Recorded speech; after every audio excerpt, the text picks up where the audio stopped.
Alors Benjamin, on commence tout simplement par une présentation. Est-ce que tu peux te présenter? Je peux me présenter. Alors, je m'appelle Benjamin Ferré, j'ai 33 ans et je prépare le prochain Vendée Globe, un tour du monde en solitaire. Et voilà, ça fait 4 ans que je prépare ça. Moi, je viens plutôt du monde de l'aventure et de l'exploration à la base, et pas du tout du sérail de la course au large, dans lequel je suis tombé un peu plus tard que la moyenne. Et voilà, je me suis lancé dans ce grand défi de faire le tour du monde tout seul sur mon bateau dans quelques semaines. Alors quand tu parles d'aventure, tu as fait des aventures de différents types sur plusieurs supports, à tel point que tu en as même monté une activité économique et un premier métier où tu étais incubateur, développeur pour accompagner les aventuriers. Ouais, c'est ça. C'est qu'en fait, moi j'ai découvert l'aventure quand j'avais 18 ans. À ce moment-là, moi je faisais mes études à Angers et j'ai participé au 4L Trophy, qui est une course de 4L au milieu du désert, dans le désert marocain. Et voilà, c'était une semaine féerique avec notre 4L rose, sponsorisé par Body Minute, institut exclusivement féminin, tu vois, et on était deux mecs dans notre 4L rose.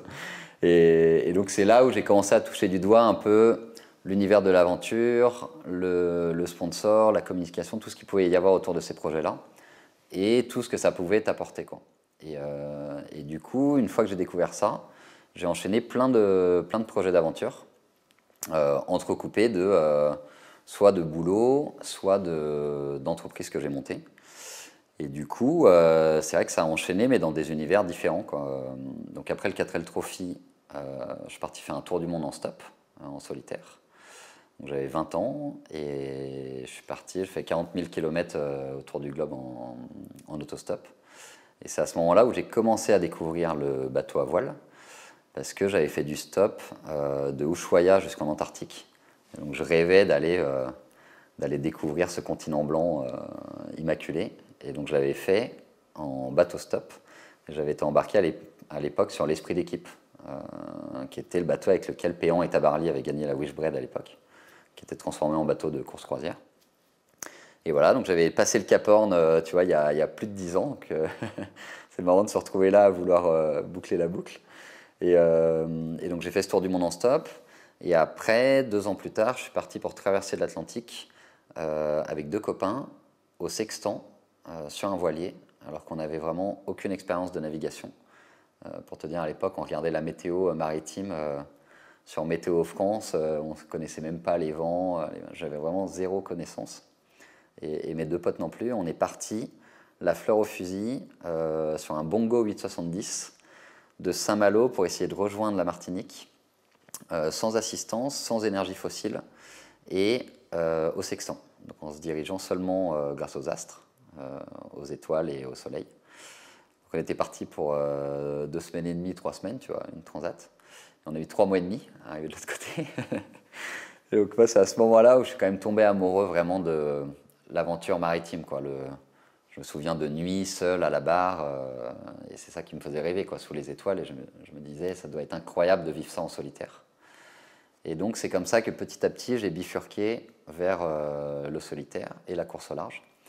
Et donc c'est en 2017 où j'ai croisé la route d'Olivier Taillard, qui était un très bon copain de Clarisse, qui avait fait la Mini Transat, et donc en fait qui m'a raconté sa Mini Transat avec des étoiles dans les yeux. Et voilà, et moi j'ai écouté son récit et je me suis dit j'ai envie de faire ça. Et c'est comme ça que je me suis lancé dans la Mini Transat en 2017. Et c'était là le premier pas dans la course au large. Et voilà, et en fait cette Mini Transat, je l'ai faite aux couleurs d'Imago. Imago, c'est le premier incubateur d'aventure en France, qui est en fait une association que j'ai créée à l'époque, donc c'était en 2015, et qui partait du constat qu'il y avait énormément de gens en France, des jeunes et des moins jeunes, qui avaient envie de se lancer dans un projet d'aventure, mais qui ne savaient pas forcément comment s'y prendre. Et donc nous, on a créé cet incubateur pour aider les gens à passer de l'envie à l'idée et de l'idée à l'action, quoi. Et donc les aider à se lancer. Et on s'est rendu compte en fait que dans l'exercice du passage à l'action, il y avait 3 phases qui étaient intéressantes. La première, c'était l'inspiration. Donc c'était l'idée d'écouter le récit de quelqu'un et de se dire si cette personne-là l'a faite, pourquoi pas moi. La deuxième phase, c'était l'émulation collective. C'est qu'en fait, on se rendait compte que plein de gens avaient des projets où ils avaient envie de se lancer, mais ils se sentaient très isolés dans leur projet.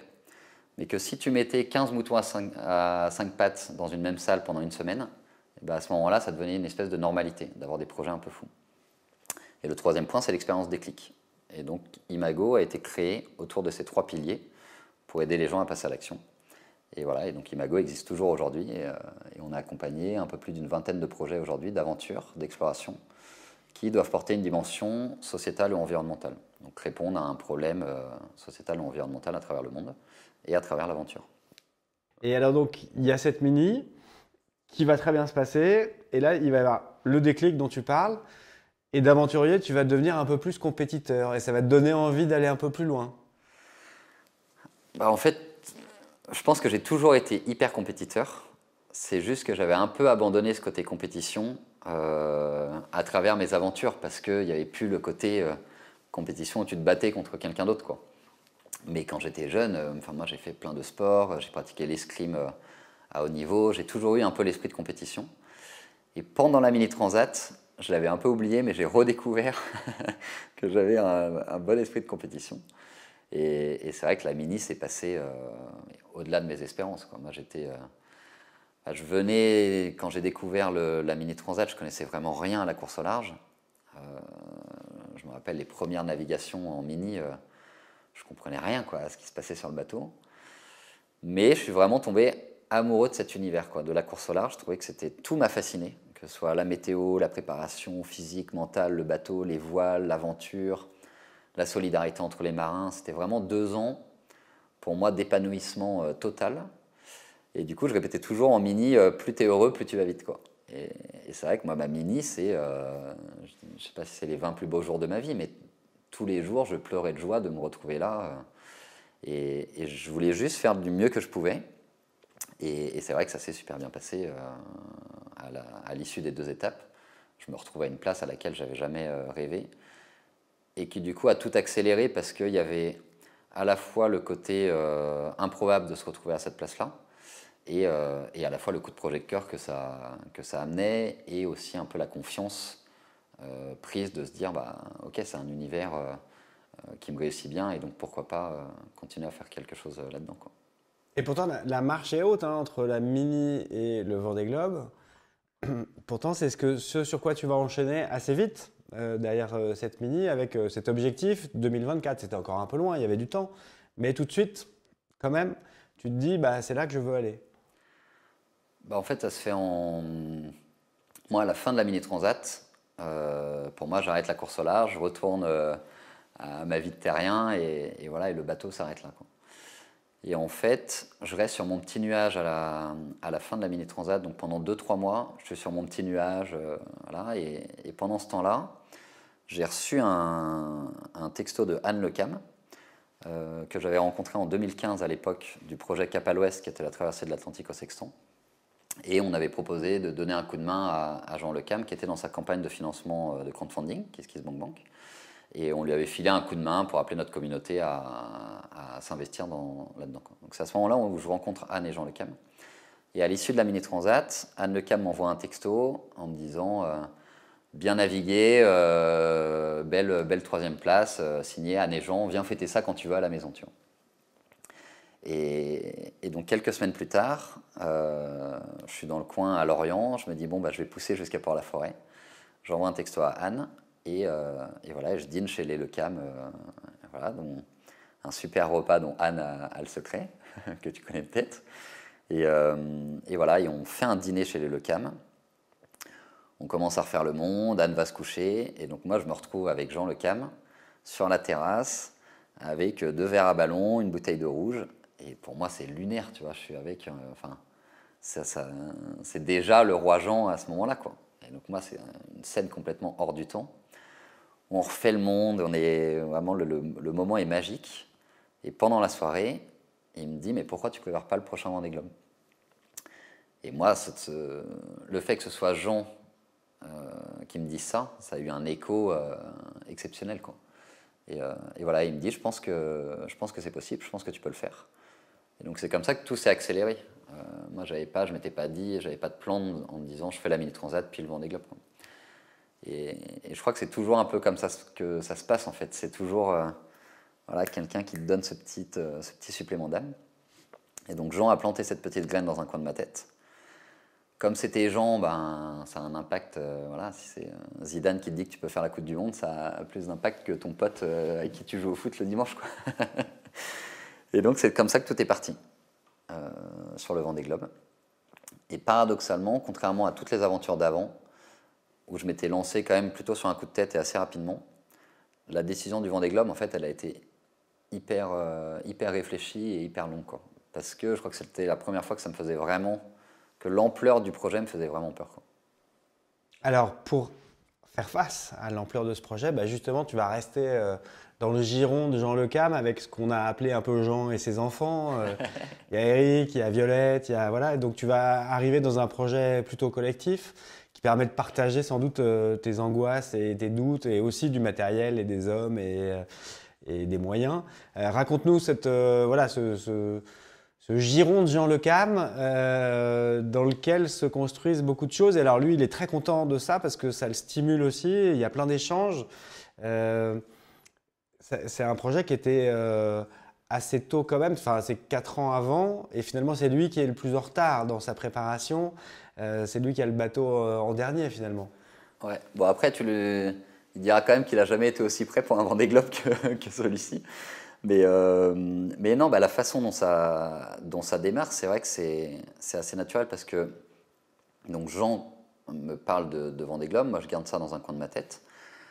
Et en fait, pendant son Vendée Globe, donc pendant le Vendée Globe 2020, moi j'apprends que Michel Desjoyaux, qui était propriétaire du bateau Banque Populaire, va le vendre.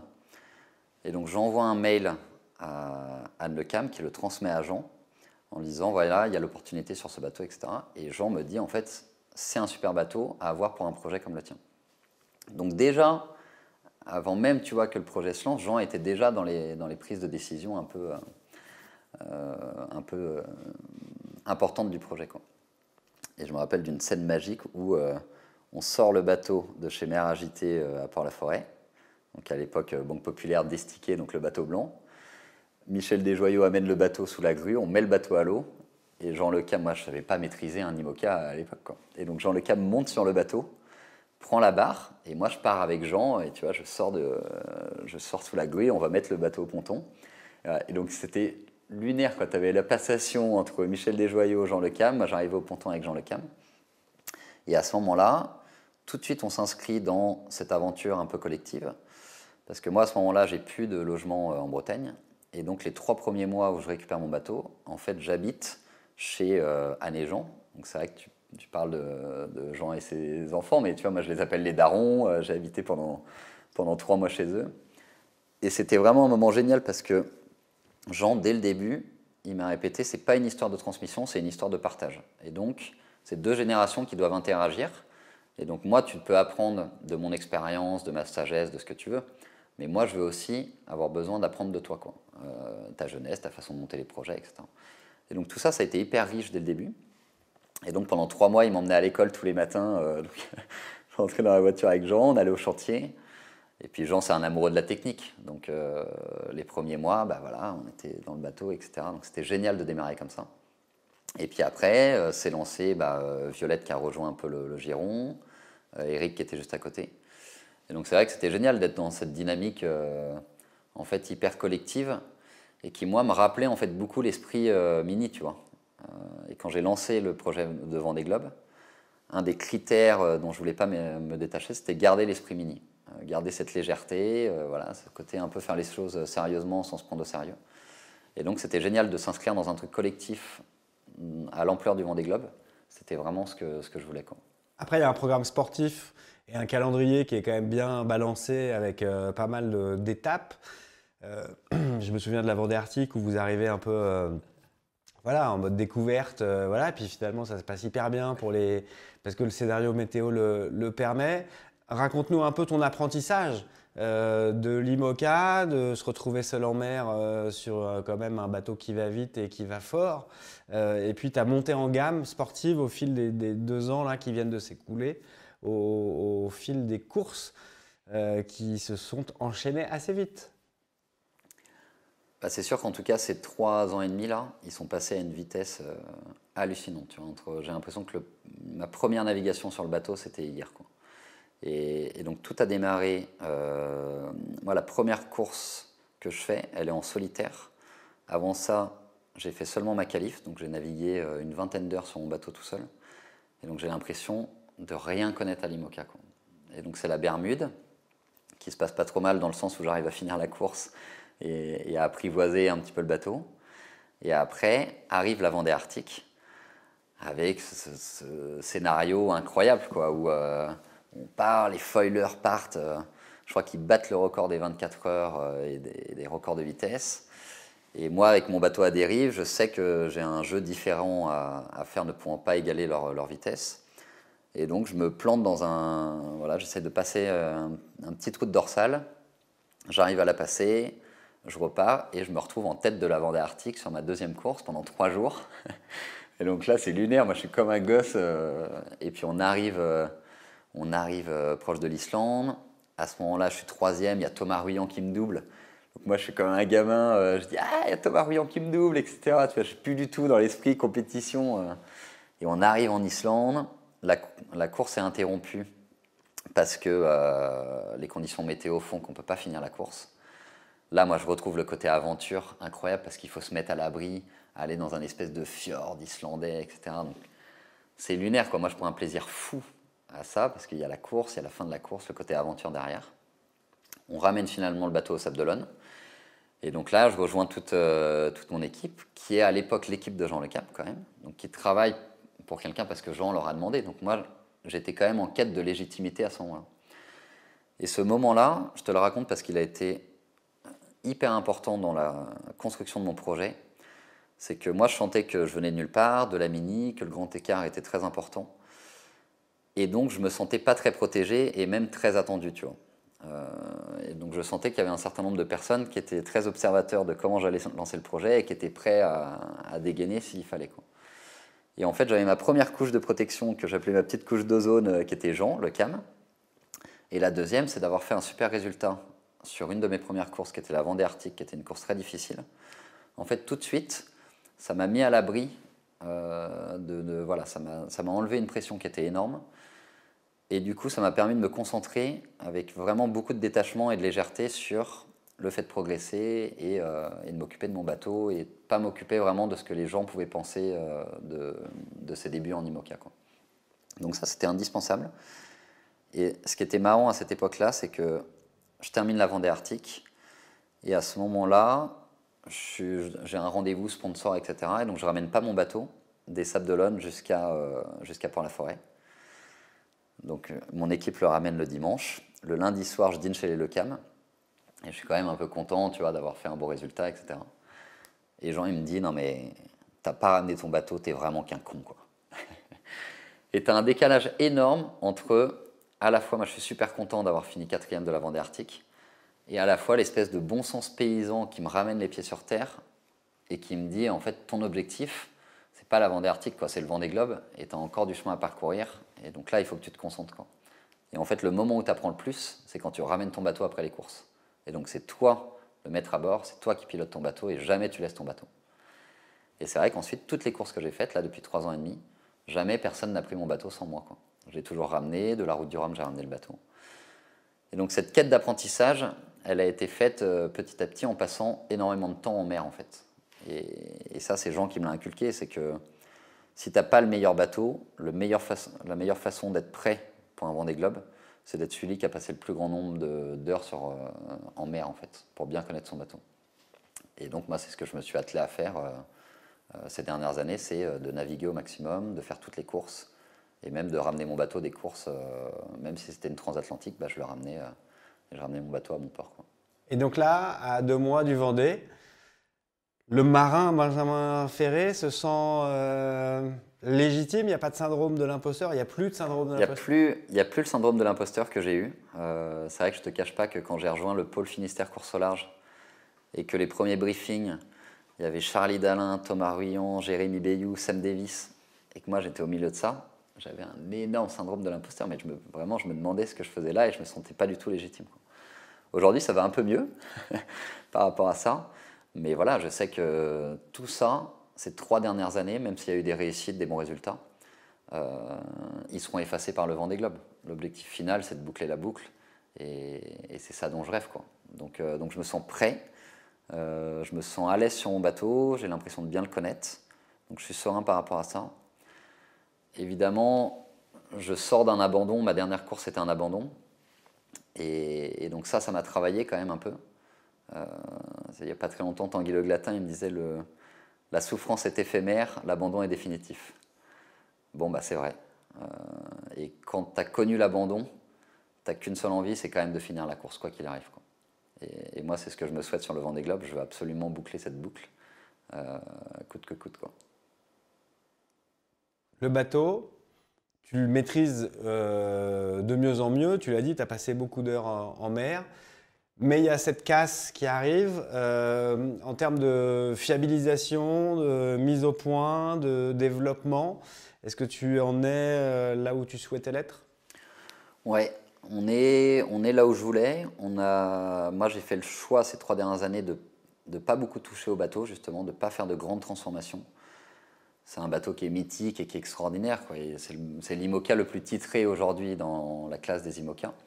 Donc, moi, je me suis toujours dit, tant que je ne suis pas au niveau du bateau, je ne change pas le bateau, tu vois. Et ce bateau-là, il est déjà extraordinaire, donc je n'avais pas besoin de l'améliorer plus que ça. Donc la seule importance pour moi, c'était de le fiabiliser, d'avoir un bateau très fiable pour le Vendée Globe.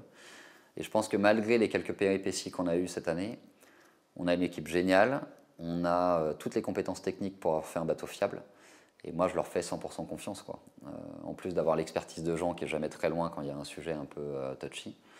Donc voilà, moi je suis très confiant dans mon bateau, je suis très confiant dans mon équipe. Et du coup, je pars avec une certaine sérénité dans le bateau. Et je pense que c'est primordial, quoi. C'est vraiment c'est indispensable, quoi. Moi, c'est comme l'équitation, quoi. Je suis tombé de cheval il y a pas très longtemps, je suis remonté dessus. Mais j'ai quand même 100% confiance dans ma monture, quoi. Techniquement, c'est la quille sur laquelle tu as quelques soucis?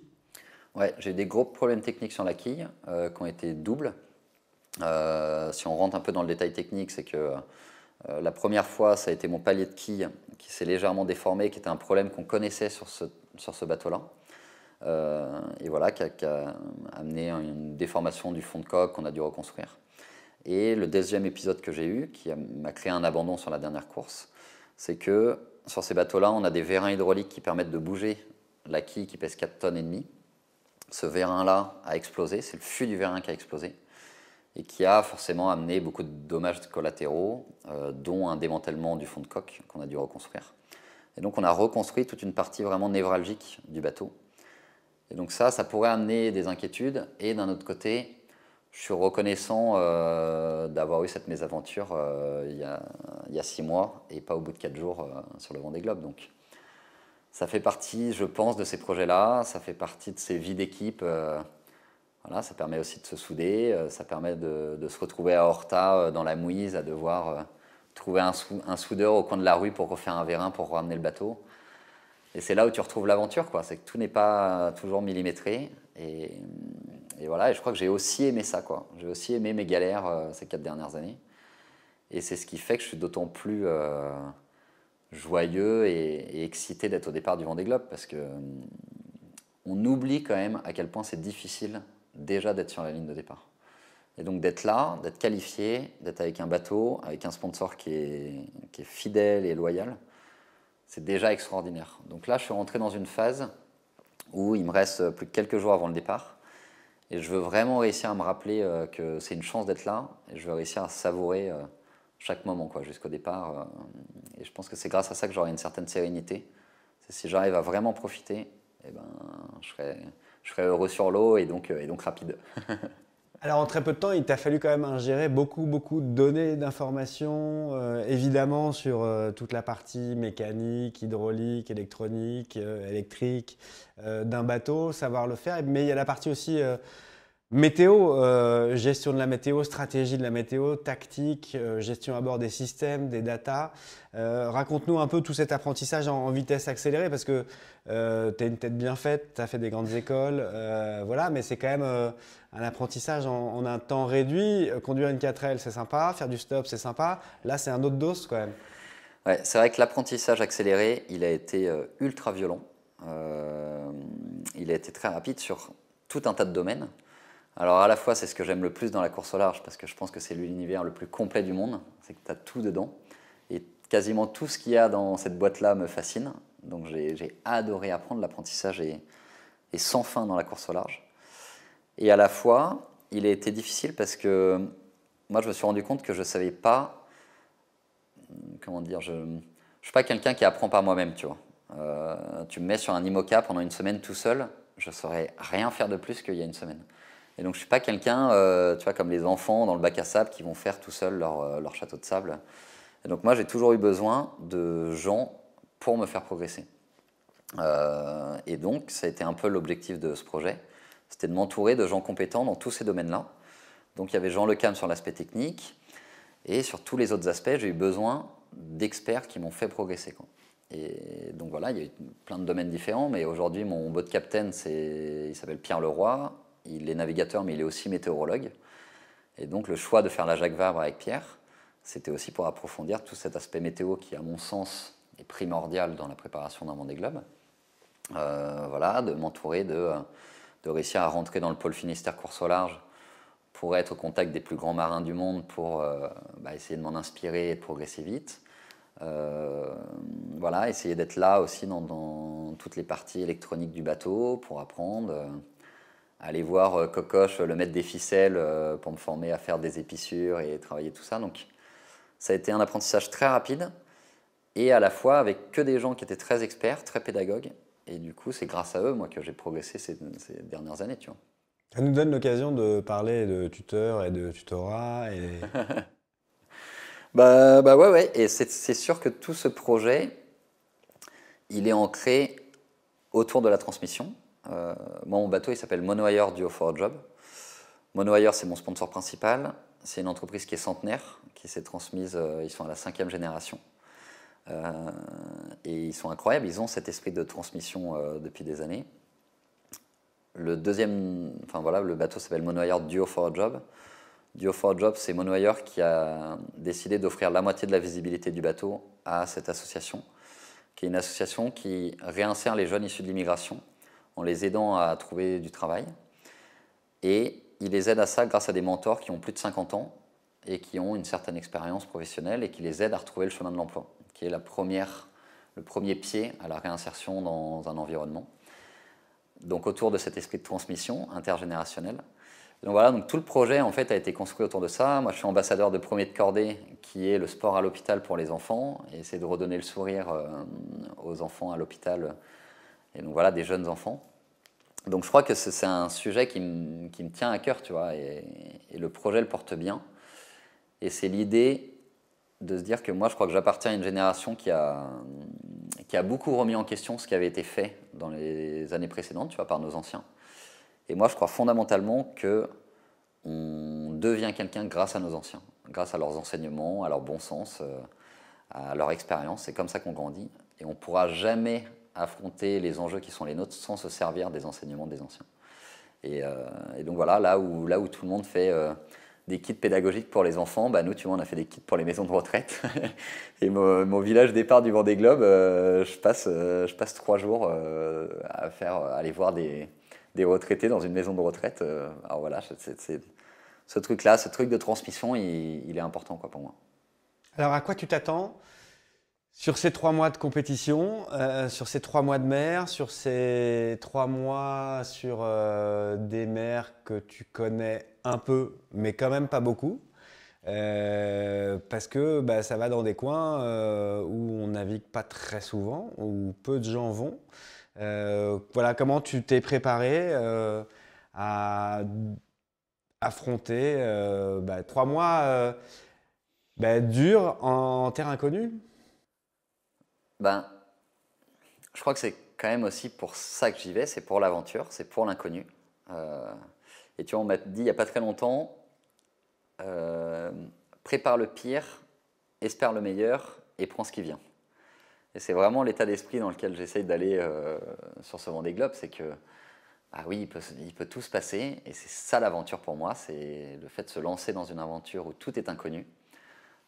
C'est sûr que je ne sais pas ce que c'est les mers du Sud, je ne connais pas ces mers-là, je ne connais pas la violence des vents qu'on peut y affronter. Et à la fois, c'est ça que je trouve terriblement excitant. C'est le côté très singulier de l'exercice et c'est le côté unique, quoi. T'as peu de gens à être allés à cet endroit-là. Et voilà, moi j'ai envie d'aller découvrir ça. Donc je ne sais pas exactement ce que j'attends ou à quoi je m'attends, mais voilà, j'ai juste à cœur de faire de mon mieux, tu vois, avoir aucun regret. Euh, et puis m'amuser, quoi. C'est quand même une chance incroyable, quoi. À 30 ans, de s'accorder 3 mois seul au milieu des mers. Je trouve que c'est un joli cadeau, quoi, que je me fais et que tous les gens qui m'entourent me font quelque part. C'est que ça fait. Moi, c'est ça que j'ai envie de vivre quand même pendant cette aventure. C'est de partager tout ça avec tous les gens qui font vivre cette course-là. Donc, à la fois les premiers qui m'ont fait confiance à une époque où personne ne faisait confiance. C'est que rétrospectivement, quand je sors de la Mini Transat, trouver un grand navigateur qui me prend sous son aile, un sponsor qui me fait confiance, une équipe qui vient travailler pour moi, et voilà, et les gens qui viennent se greffer autour de ce projet, c'est magique, tu vois. Donc moi, je suis hyper reconnaissant de tout ça. Et du coup, j'ai envie que ces gens-là soient fiers et j'ai envie d'être à la hauteur de la confiance qu'ils m'ont accordée. Donc ça, c'est voilà, c'est quelque chose que j'ai envie de partager avec eux et puis de partager ça avec tous ceux qui font vivre la course. C'est qu'en fait, cette course-là, elle est mythique parce qu'il y a des dizaines de milliers de personnes qui restent à terre et qui nous font vivre, en fait. Et donc voilà, si je devais résumer, je pense que m'amuser et partager ça avec les gens qui restent à terre, c'est un peu mes deux objectifs du Vendée, tu vois. Et sportivement, il y aura ce match des rivers qu'on a vu sur toutes les courses, hein, avec chacun à chaque fois qui est arrivé. Il y a Violette qui est arrivée là et qui a bluffé tout le monde. Qu'est-ce que tu t'attends en tant qu'amateur de compétition à vivre? Bah, je pense qu'il va y avoir une énorme compétition dans cette sous-catégorie non prononcée des bateaux à dérive, voilà, qu'on a appelé les bateaux à la dérive. Et on va essayer de montrer qu'on n'est pas tant que ça à la dérive que ça.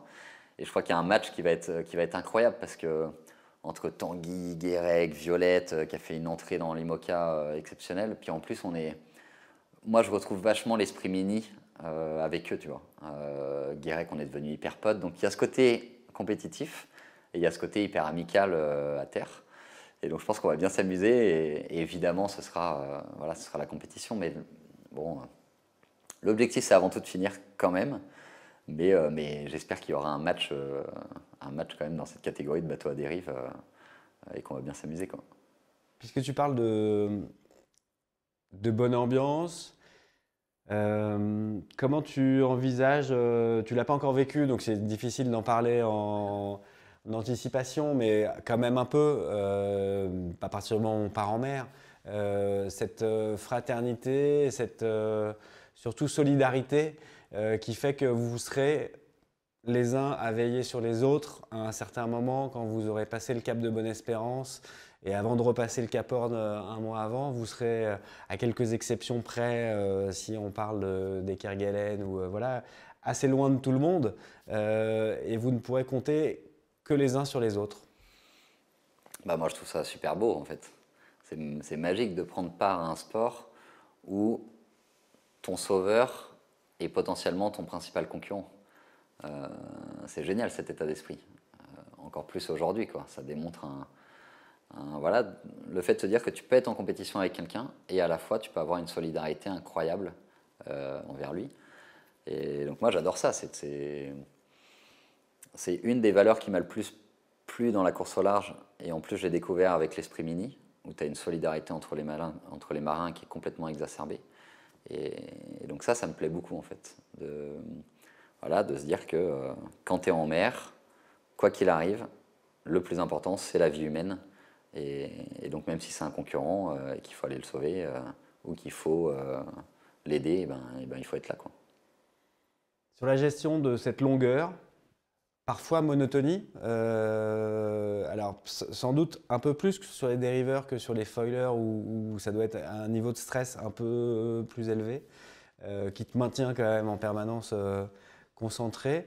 Comment tu envisages la chose, d'être capable de t'extraire de temps en temps de ta navigation ou au contraire, est-ce que tu as envie de rester très ancré? Comment tu envisages ta vie humaine? Alors, moi, je sais très bien comment j'aime naviguer.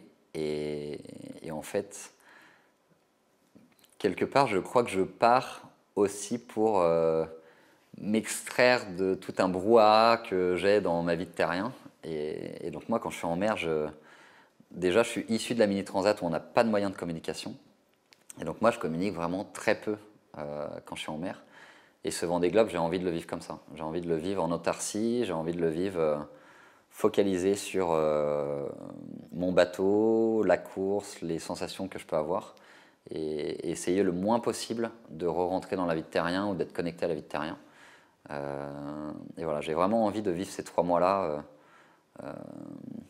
avec l'océan, avec mon bateau, et de très peu m'extraire du bateau, quoi. En termes de loisirs? J'ai de la musique, j'aime beaucoup écouter de la musique en mer. Et voilà, après, on parle de temps long, mais moi je trouve que tu es quand même overbooké sur un bateau, tu vois. On parle de route, réglage, rangement, repas, repos, mais tout ça, ça prend du temps en fait. Et donc moi, j'ai jamais l'impression de m'ennuyer sur le bateau. Bien sûr, il y a des moments de contemplation, et j'ai jamais vécu le Vendée Globe, donc il y a peut-être des temps un peu plus longs. Mais ce temps long, j'espère que je vais réussir à le savourer et que j'aurai le temps de le savourer parce que c'est rare en fait d'avoir l'opportunité de passer 3 mois comme ça dans sa vie. Donc j'ai vraiment envie de savourer ces moments-là et de pas du tout m'en extraire, quoi. Comment tu appréhendes ce moment qui sera un temps fort? Ça sera 3 semaines de village avec beaucoup, beaucoup de monde, beaucoup de sollicitations, vraiment une ferveur populaire assez rare. Certains disent que ça prolongera un peu cet esprit olympique qu'on a vu cet été. On aimerait bien tous que ça soit le cas. Euh, cette sortie du chenal, décharge d'émotions, et puis derrière la bascule dans la solitude, assez rapide. Et voilà, comment tu te prépares à vivre tout ça, un peu comme une rockstar pendant 3 semaines, et d'un coup d'un seul, tu es tout seul, et il n'y a plus personne pour t'aider. Ah, c'est comme tu dis, c'est les extrêmes, quoi. Le grand écart absolu entre le bain de foule et la solitude. Et à la fois, ça, moi, je trouve ça génial, quoi.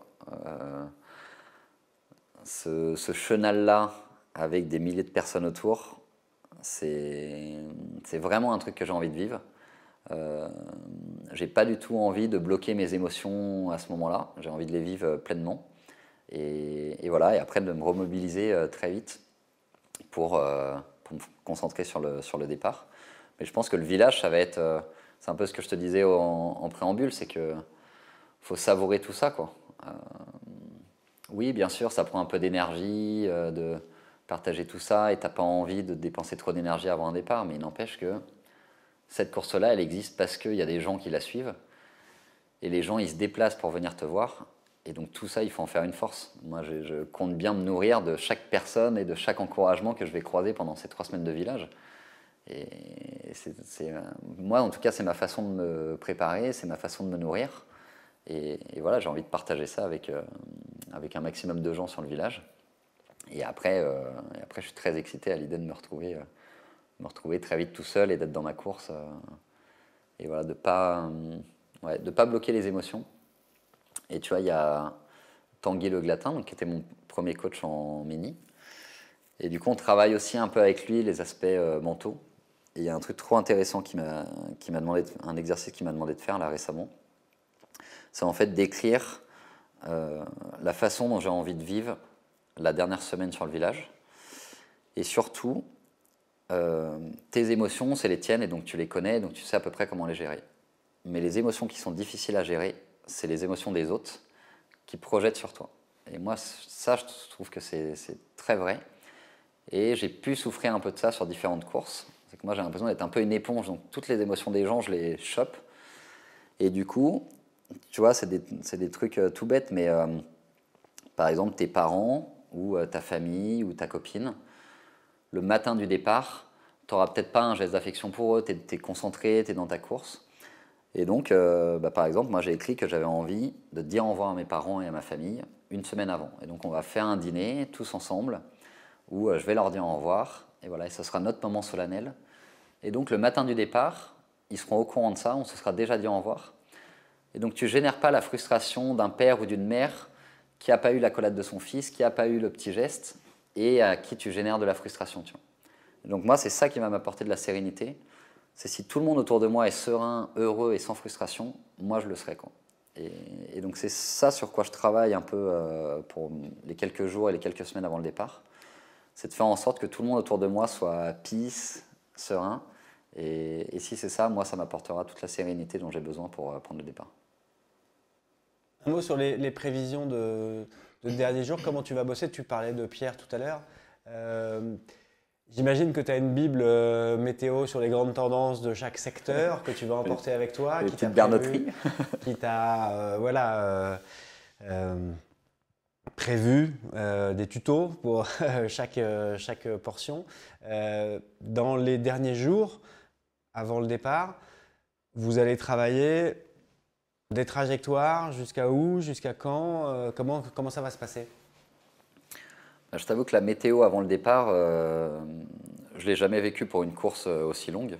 Mais je pense qu'elle va se passer comme les autres courses en fait. Je pense que nous, l'objectif, c'est de rien changer à nos rituels qu'on a eus sur les courses précédentes.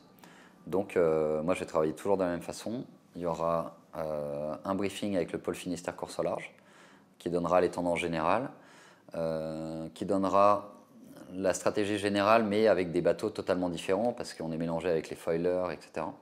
Et donc après, je vais affiner ça avec donc Tanguy, le Glatin, avec Pierre Leroy, qui est mon boat captain et météorologue. Et une fois que j'ai toutes ces informations, je refais un petit tour de piste avec Jean Le Cam pour mettre en adéquation ce que j'ai compris de la situation météo avec le comportement à avoir sur le bateau en tant que marin pour le départ d'un marathon. Tu vois. Et voilà, donc je recoupe toujours un peu à la fin avec Jean sur les premières manœuvres, l'état d'esprit dans lequel il faut se mettre en adéquation avec la météo. Et voilà, et je pense que là, on travaillera exactement de la même façon. Quoi. On termine avec tes souvenirs à toi, perso, de spectateurs, d'amateurs peut-être, du Vendée Globe. C'est la 10e édition cette année. Il y a plein d'histoires, plein de skippers qui ont marqué plein de gens à des moments différents. On se rend compte justement depuis le début de la semaine avec tous ces témoignages qu'on a là, bah, que tout le monde n'est pas impressionné par les mêmes choses, mais que voilà, il y a quand même des moments clés dans la course qui ont marqué des skippers et qui justifient parfois leur présence sur la ligne là aujourd'hui. Toi, est-ce qu'il y a des histoires qui t'ont accompagné? Est-ce qu'il y a des choses que tu as regardées a posteriori en étant impressionné? Bah, là, comme ça, à chaud, il y a deux images qui me reviennent. La première, c'est que François Gabard, avec le bateau que j'ai aujourd'hui, avec lequel il gagne le Vendée Globe, sur le départ de la course, il y a plein de Zodiacs. Voilà, et moi, je suis avec des copains pour assister au départ. Et on est le dernier Zodiac à quitter cet IMOCA. Et voilà, et donc voir ce bateau-là partir avec un marin en solitaire, ça avait vraiment imprimé mon esprit. Et donc de me retrouver quelques années plus tard, alors qu'à l'époque je connaissais vraiment rien à la course au large, c'était un univers qui était complètement inaccessible. Me retrouver sur ce même bateau pour partir en solitaire, je trouve ça magique, tu vois. Et puis le deuxième, c'est que je me souviens des arrivées. Je suivais le Vendée Globe et je me souviens être allé avec ma copine de l'époque en voiture. On avait dormi dans la tente et on avait assisté à l'arrivée. Donc il y avait Jean Le Cam qui était arrivé, il y avait Amédéo qui était là aussi. Il y avait une succession de toutes ces arrivées, la ferveur qu'il y avait, et voilà, qui moi, m'ont probablement fait rêver et donné envie de ça, quoi. Donc ouais, c'est un peu ça les souvenirs qui reviennent, et je crois que le dernier en date, c'était le départ du dernier Vendée Globe, où il n'y avait personne, et j'avais eu la chance d'être invité sur une navette, et d'ailleurs le speaker de la navette, c'était Éric Bellion. Et donc qui décrivait ce départ. Et voilà, et je me rappelle de ce départ un peu en catimini, parce que très peu de spectateurs, et du coup hyper émouvant, parce que tu te disais, les mecs qui partent pour faire ce tour du monde là, ils le font vraiment pour les bonnes raisons, parce qu'il n'y a personne pour les acclamer. Et donc c'était un départ plein d'humilité, plein de sobriété, et du coup hyper émouvant, avec la patrouille de France qui passait devant. Et moi, à ce moment-là, j'étais déjà en train de penser au Vendée Globe, et je crois que ça a été le coup de grâce qui m'a dit j'ai envie de vivre ça, quoi. Et voilà, j'espère que dans quelques semaines, je vais vivre ça.